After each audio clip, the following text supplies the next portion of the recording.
This is Make it plain. Make it plain. MIP With Masamela Matfumo. Mark Thompson. Make it plain. Get woke. Hey, I'm Andy. If you don't know me, it's probably because I'm not famous. But I did start a men's grooming company called Harry's. The idea for Harry's came out of a frustrating experience I had buying razor blades. Most brands were overpriced, overdesigned, and out of touch. At Harry's, our approach is simple. Here's our secret. We make sharp, durable blades and sell them at honest prices for as low as $2 each. We care about quality so much that we do some crazy things, like buy a world-class German blade factory. Obsessing over every detail means we're confident in offering a 100% quality guarantee. Millions of guys have already made the switch to Harry's, so thank you if you're one of them. And if you're not, we hope you give us a try with this special offer. Get a Harry's starter set with a 5-blade razor, weighted handle, shave gel, and a travel cover, all for just $3 plus free shipping. Just go to harrys.com and enter code FACE at checkout. That's harrys.com, code FACE. Enjoy. Folks, once again, it's that time of the week and time to spend time with our favorite founder of the largest online progressive community, Daily Kos, the host of The Brief, and the founder of Civics with a Q, Marcos Melitsis. How are you, buddy? Doing great. Thanks so much. Always happy to sit and chat with you, Mark. Yeah, always plenty to chat about. So let's start with, and you and I, Marcos, now obviously, we talk more and communicate more than once a week when we're doing the show. And one of the topics we find ourselves kind of sharing with one another is Herschel Walker. And I'm sure many of you have seen the reports about him paying for an abortion, which is contradictory to the GOP talking points and all of that.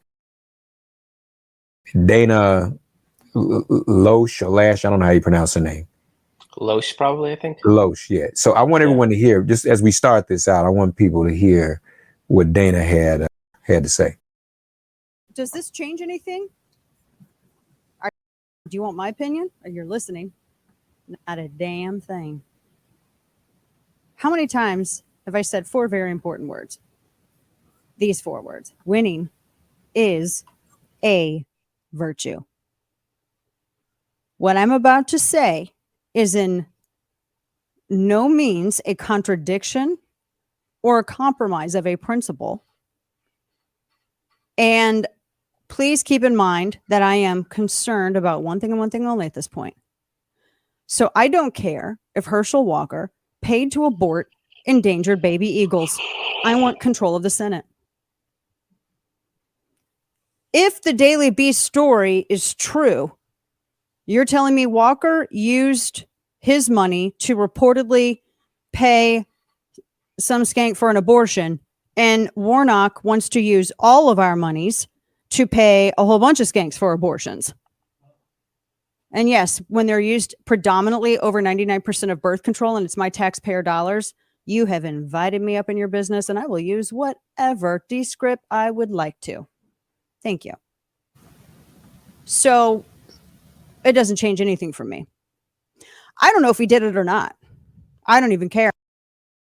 So that's Dana. You heard it. I guess she speaks for the hypocrisy that a lot of them are exercising. What's your reaction to that, Marcos? She's lovely. For one, we know that winning's the only thing that matters to them, right? This is why the evangelical right, who pretended to be all about family values, was able to get behind Donald Trump and now has become his biggest booster in the years since 2016. And Ted Cruz was their guy in the primary, but they put all that aside, all that pretend concern about family values, because they wanted the Supreme Court. And they won, and they got their court, and they got their ban on abortion. So in one sense, it's good. Let's be honest. That people like Dana Loesch don't care about abortion, about candidates that walk the walk. It's all BS. It's all tradable. And I'll tell you, Mark, if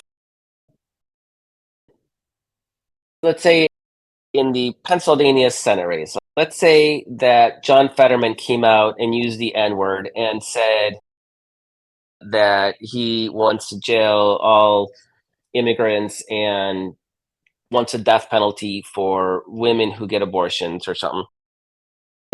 You and me, would we be like, yeah, keep voting for that guy? No, we cut bait, and we did. And you know what? It's not me just saying this, because we did that with what's his face in Minnesota. Why can't we think of his name? Yeah, the comedian Al Franken. Al Franken. Yeah, like, we walk the walk. If you aren't living progressive values, like core progressive values, there's really not a place for you in a Democratic Party. People like Dana, they knew Herschel Walker. It's not like this is a brand new revelation of his sordid family history that has just emerged within 5 weeks of the election. We knew of his issues with violence, domestic violence, during the primary. So there's no excuse at this point. Yeah, winning is everything, but let's appreciate that there's honesty in that, and that they don't actually care about family values. They definitely don't care about decency, common decency, given their continued support for Donald Trump. They don't care about national security, given their love for Vladimir Putin. And the only thing that they really care about is tax cuts, because that's the only thing they've been consistent about in the last 5 years. Yeah, it's honesty. They don't care in a way that we care. We actually think character matters in a way that they don't. A hypocrisy. There's that. And since you brought up Pennsylvania, there's now this report about Dr. Oz being involved in experiments that killed animals. Oh, man. Puppies. I'm not into killing puppies, but Michael Vick went to prison. It is in Pennsylvania. If the polling is correct, and we are always going to hold out the possibility that it's a lot closer than the polling shows, but I don't think I've ever seen a 1-2 punch of terrible candidates the way we're seeing in Doug Mastriano, who's the Republican candidate for governor, and Mehmet Oz, who's running for the Senate. They are both god awful, and it's sometimes I feel like just piling on to, like, they're a dead horse and we're just kicking it, but it's not. They're still. Pennsylvania is a battleground state. It's a 50-50 state. Like, we have to make sure we push hard to the end of the election. But oh my God, like, between and Mastriano, like, Republicans really got screwed by Donald Trump, and that's what you get when you let Trump pick your candidates. Just to be clear, Philadelphia Inquirer and Jezebel reported that while he was apparently at Columbia University, Mehmet Oz was involved in some type of scientific research that resulted in a number of puppies and other animals being killed.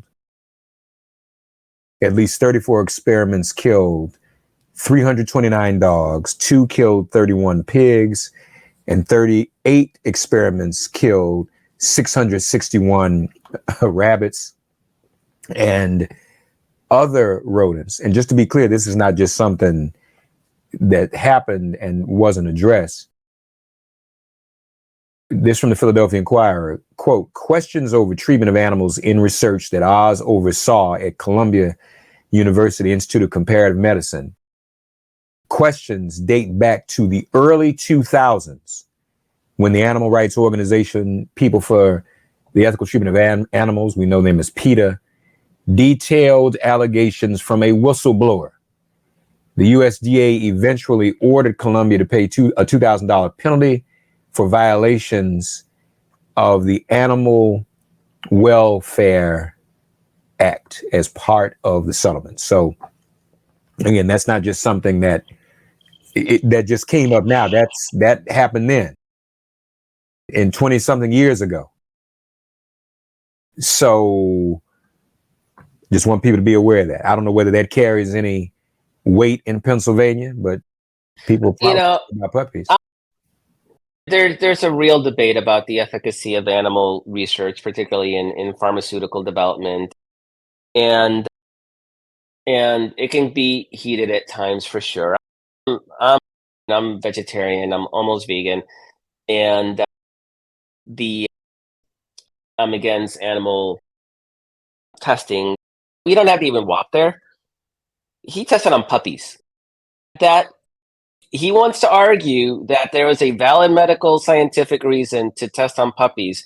He's more than welcome to make that argument in this debate, in this campaign. I suspect that while people shrug at experimenting on rats and mice and rabbits and on those, I suspect that when you're talking about dogs and you're even talking about primates, that sentiment quickly shifts against that. And I'm happy to have that debate in Pennsylvania. Let him explain why killing puppies for science is a thing that was worth him doing. I don't think it's going to go well for him. So let's stay on some of these candidates and how absurd they can be. Sherry Beasley is the Democratic nominee for Senate in North Carolina. Ted Budd is the Republican nominee, according to Daily Kos and Jezebel. He owns a gun store, and he advertises on his website, an insurance provider that supports gun owners who face domestic violence charges. It's an insurance plan, and it's even been referred to by the NRA as murder insurance. That's what Ted Budd is advertising on his website, his gun store website. This is the Republican nominee for North Carolina. Yeah, Ted Budd, and again, he was Donald Trump's choice. He's a Freedom Caucus guy. This is what they are. With him, it's some of the revelations about Herschel Walker, the new ones, and some of what's coming out about Mehmet Oz, some of what's coming out with Kerry Lake in Arizona, who took the fifth in a January 6th commission hearing. Ted Budd, he's what everybody thought he was. Like, none of this is particularly shocking or out of the ordinary. He doesn't hide it. Like, he's not embarrassed about running that murder insurance. It's just who they are. And this is it's one of there's stark differences in our candidates in all these races. But I actually think that North Carolina might be the starkest difference, because Beasley is a former Chief Justice of the North Carolina Supreme Court. She's brilliant. She is an incredible intellectual talent. And Ted Budd runs a gun store. He got elected because he's a dumbass. Not in spite of, but because of. He's like in that Marjorie Taylor Greene, Lauren Boebert strain, Louis Gohmert strain of Republicans, where like the dumbest, stupidest, craziest personality in the race wins those elections. And that's who he is. And so that stark difference between this incredible intellectual talent in Beasley and him could not be starker. So the polling has that race tied, Mark. That is literally going to be decided by turnout in who shows up to vote. And like, it may be the difference between having one of the smartest people in the Senate out of North Carolina or having one of the dumbest people in the Senate out of North Carolina. Two extremes, indeed. Florida, we've talked about our friend Val Demings. It is now, should be obvious, painfully obvious to everyone, that Republicans who did not support disaster relief in the past We're now seeing the results of that in the aftermath of Hurricane Ian. Dana Bash on CNN hit Marco Rubio with this. Senator, you wrote a letter Friday to the Senate Appropriations Committee asking for disaster relief dollars for desperately needed resources to rebuild Florida communities. After Hurricane Sandy hit northeastern states in 2012, you voted no on a $50 billion relief package. I know you supported a smaller version, but why should other senators vote for relief for your state when you didn't vote for a package to help theirs? Oh, I've always voted for hurricane and disaster relief. I've even voted for it without pay for it. What I didn't vote for in Sandy is because they had included things like a roof for a museum in Washington, D.C., for fisheries in Alaska. It had been loaded up with a bunch of things that had nothing to do with disaster relief. And I wouldn't support disaster relief efforts. I would never put out there that we should go use a disaster relief package for Florida as a way to pay for all kinds of other things people want around the country. So I think that's the key in moments like this. And Sandy, unfortunately, they loaded it up. They really did, with a bunch of things that had nothing to do with Sandy. But I voted for every disaster relief package, especially that's clean. And I'll continue to do so. When it comes to Florida, I'll do that again. And we'll make sure that package is clean and doesn't have stuff for other people in there. I read the Congressional Research Service report last night. It sounds like that roof actually was damaged by the hurricane. And what happened in Alaska was the result of another disaster. But in any event, my question is about the future. Are you telling me that if Hurricane Ian relief contains anything that smells like pork, you'll vote no? Sure. I'll fight against it having pork in it. That's the key. We shouldn't have that in there because it undermines the ability to come back and do this in the future. Here's what happens, and people need to understand it. Is this going to affect that race? And same with DeSantis in the governor's race. Are we looking at the possibility that their reaction in the past and their opposition to hurricane relief, that might be a factor for Florida voters? It could be. We always talk about, does this recent event have an impact on the race? And it almost never does. What those events do is they either reinforce doubts that people have, or they start chipping away slightly on the edges of those doubts, right? So if you're a swing voter, and we know there's very few swing voters, we always talk about that, but one of the few are college-educated suburban white voters, mostly women, although we're starting to see a little bit of movement with men. Nowhere near as dramatic as women, but I think it might be real. They're already like, we don't like Trump.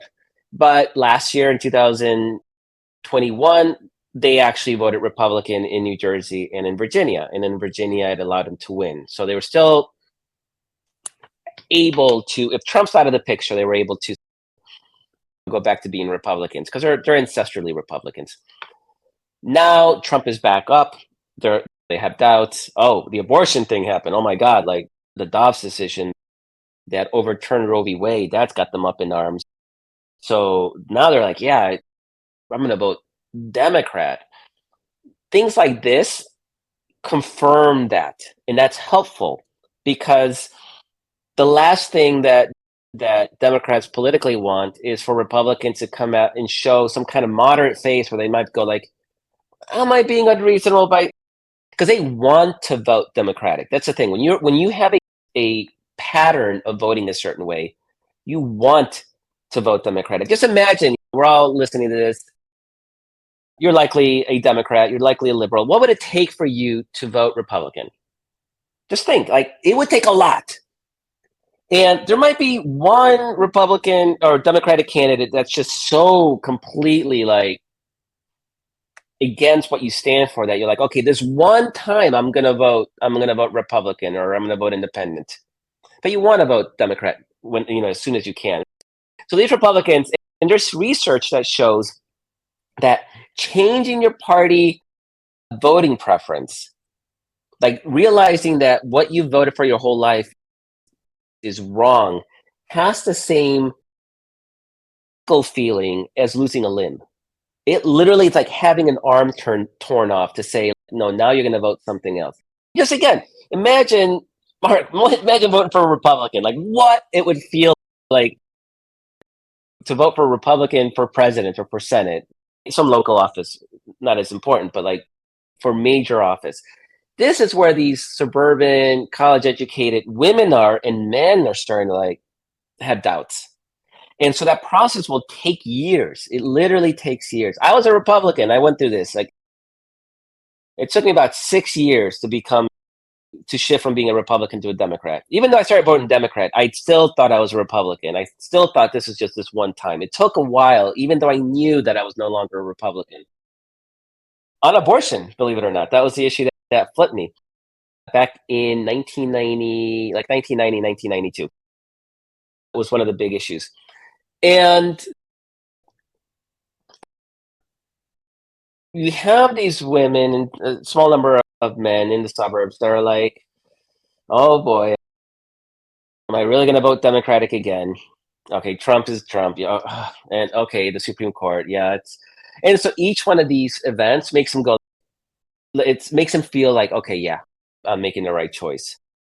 It calms those nerves and that doubt and that indecisiveness, and you're starting to creep in new doubts. Now, those new doubts may not.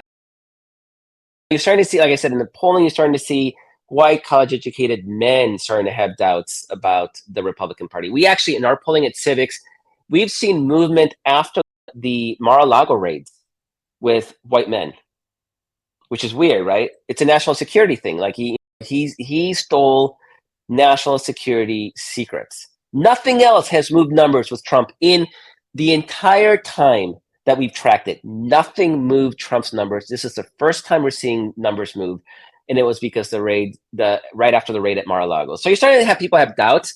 We're probably not going to win those votes. Maybe they sit out. Maybe they're like, you know what? I'm just not going to vote. I'm feeling weird and queasy about it. I'm not going to vote. That's a victory. I would suspect very few of those white men, college-educated men, will actually vote Democratic this year.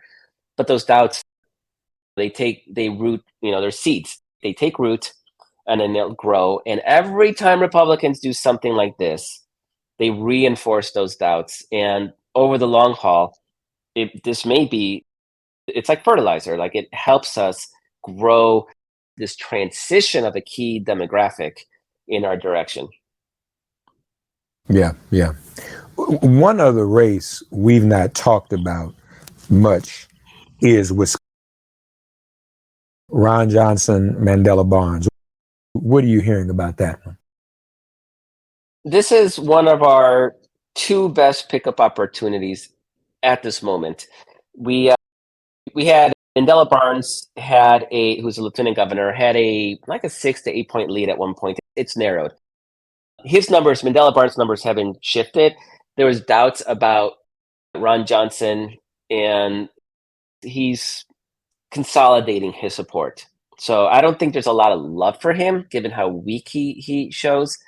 But he's somebody who has won twice very tight races in the most evenly divided state in the entire country. If this was a typical midterm election, he'd be romping to re-election. The fact that right now the Democrats have a slight 2-3 point advantage is just another sign that this is not a typical midterm, that this is more of a general election environment. And it's Wisconsin, so we may not know who won for a couple of days. It might be that close. So it's going to be very important for everybody who is anywhere near Wisconsin, whether it's you're in Illinois. There's nothing competitive in Illinois. Minnesota, not much competitive happening in Minnesota. Get your butt over to Wisconsin. Help knock on doors, make phone calls, help out Democrats, because every single vote in Wisconsin is going to matter. Like right now we have the slight edge, but it's within the margin of the ground game. So whoever has the strongest ground game is going to win that race. And Mark, I want to point out another one because people don't realize this. Nevada. Right now, I've seen several private polls that show us actually narrowly behind in Nevada, about 2 points behind. We have an incumbent Senator, Corte Mastis. Now, it is incredibly hard to poll Nevada because a significantly portion of it is Spanish speaking, and none of these polls had Spanish speakers in it. So I want to make that clear. Also, Nevada has the single best ground game of any state in the country. It's run by the Unite Here labor union out of Las Vegas and Reno, and it was Harry Reid's old machine. And Harry Reid was behind in the polls in like his last two re-election efforts, and he won. So I don't want to say, oh crap, we're going to lose this race. It's tight though. Nevada is still very much a tight state. And again, in a typical midterm election, this might be lights out. We might lose the seat. Given that it's not a typical midterm election, we have really good chances. And it's a place where if you are in California, I mean, if you're in California, it's not a lot happening aside from the Orange County House districts. There's not a lot competitiveness happening in California. Great opportunity to get over to Nevada or Arizona as well and help out those Democrats in Nevada and Arizona. So I think all of us, we either live in a battleground state or we're pretty close to a battleground state. And at the very least, we can join online, get out the vote efforts by making phone calls or by writing letters to battleground voters. There's a lot of ways to be engaged, and we're 5 weeks out, Mark. It's time for people to start really focusing on get out the vote, because Mark, if we beat them in a midterm cycle with Joe Biden's approval ratings as low as they are, there's nobody they can blame but Donald Trump. And there's always this chance of breaking the Republican Party. We may finally be in a situation where even a narrow victory, when they thought they were going to have a wave election, would be catastrophic to the Republican Party. And that's not including, obviously, things like winning Secretary of State offices, which protect the vote in 2024, having a Joe Manchin and Kirsten Sinema proof Senate majority. So we need to pick up 2 seats in the Senate. We can have DC statehood, maybe Puerto Rico statehood. We can protect people's rights to vote. We can ban racial and partisan gerrymandering. These are things that can happen if we get those 2 seats in the Senate and we hold the House. And this is all, I would say at this point, we are very slightly favored to do both those things, but only if everybody busts their ass, because the other side's working hard. They're not staying home. So we got to do what we got to do on our end. I was at the Congressional Black Caucus Gala Saturday night and got a chance to speak with our friend Speaker Pelosi, informally, of course. And I'd say, how you feel? She said, I think we're okay, Mark. I think we're going to be just fine. We most certainly hope so. But Marcos is right, folks. Let's not be spectators. Let's get involved. And if there is something you can do to support the Democrats in your neck of the woods, or as he said, even for those of you in other states where it may not be quite as contested, in neighboring states where you can make a difference, you can always do the phone banking. You can do that from home. You can do the texting. You can do all of that. We invite you to do just that. Please, ma'am. Please, sir. He joins us every week. Check out some of the great, interesting polls at Civics with the Q. I didn't know about the Trump poll. I'm going to highlight that. And the effect the Mar-a-Lago raid had. Yeah, that's a public poll. That's at civics.com. So anybody can go look at Donald Trump's approval ratings and then click on independent white men, and even white men in general. And it's the first real drop in Donald Trump's approval in the 6 years we've been tracking him. So that's important to know. Call your friends in North Carolina. In Ohio, Tim Ryan is up. The latest poll shows. That's good. Wisconsin, Pennsylvania, and for God's sake, Georgia. Arizona, Texas. If you're in Texas, we have a real chance. Beto has a real chance in Texas. This is not a typical election, and we cannot. We got to treat it like it's a presidential election, because it's going to be that kind of engagement and turnout. And folks, this is unprecedented too, because we know our culture in America. And lately that's why Marco says we got to treat like presidential election. What he precisely means is this: we treat so many of our elections, that's the only election we take seriously, presidential election. So we want all of these from now on. It should become second nature at the state representative level, at the state senate level, at the municipal level. Can't keep talking about reforming the police and we don't vote for mayors and city councils that oversee the police. Yep. State legislature doesn't oversee the police. Congress doesn't oversee your local police department. I keep saying that. And when I say that to people, they still look like, oh, I never thought about that. Come on, people. We've got to vote in all of these elections this way. Mark, I've seen people try and argue about whether Bernie Sanders should run for election for president in 2 years. We have a chance for DC statehood. And you're going to be arguing about frickin' Bernie Sanders? Come on. Right. At least get through November. Let's win this thing. Let's get 2 new senators, maybe 4 in Puerto Rico. And then if you want to talk nonsense about Bernie Sanders challenging Joe Biden in the prime, whatever, okay, do that then. But can we at least get through this year?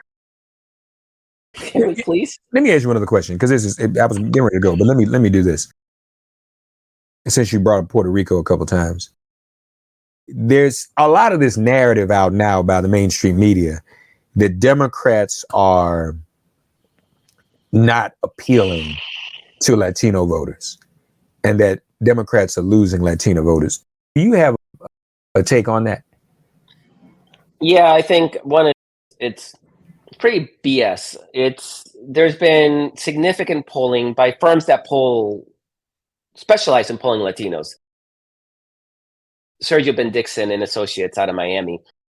They're probably the best pollsters. They do bilingual polling that show Democrats outperforming their 2020 numbers among Latinos significantly.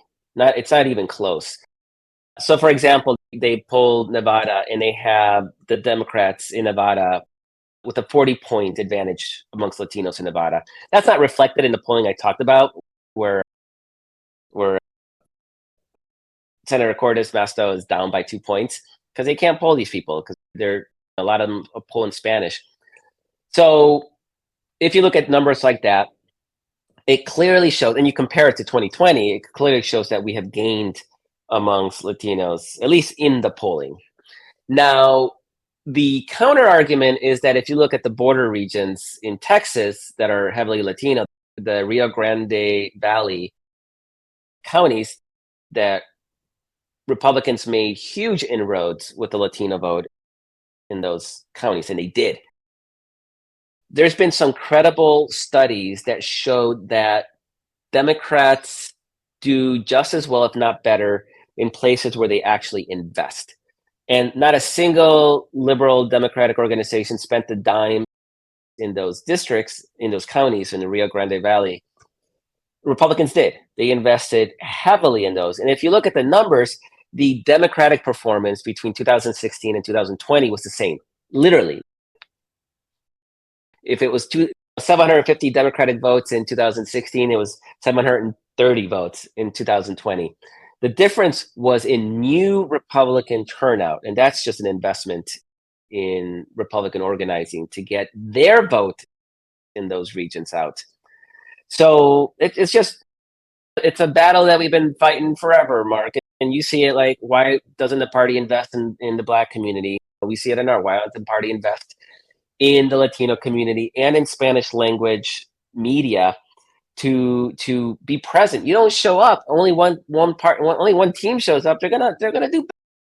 It's just, but in places where it was competitive and both sides did equal outreach, or not even equal outreach, that both sides did outreach, and we saw that a lot in Arizona because that was a very tight state in 2020. The Democrats did just as well. We didn't see that drop off. I'm not as worried about it. We'll know more in 5 weeks, Mark. I'm currently not as worried about it because I'm seeing a realization in our party right now that you can't abandon those areas. And so Beto he's investing money in the Rio Grande Valley. It's not a ton of votes down there. They're pretty sparsely populated counties and a lot of green card holders who can't vote. But I'm not seeing that same sort of assumption that certain Latino heavy areas are going to automatically fall to the Democrats, that you actually have to make some effort. Okay. That's good to know. That's encouraging. civicswithaq.com. Look at those polls, especially the Trump one. The Brief, the podcast, and dailycoast.com if you're not already a part of the Daily Coast community. Thanks as always, buddy. Thanks so much, Mark. Talk to you next week. We'll be a month from Election Day. It's crazy.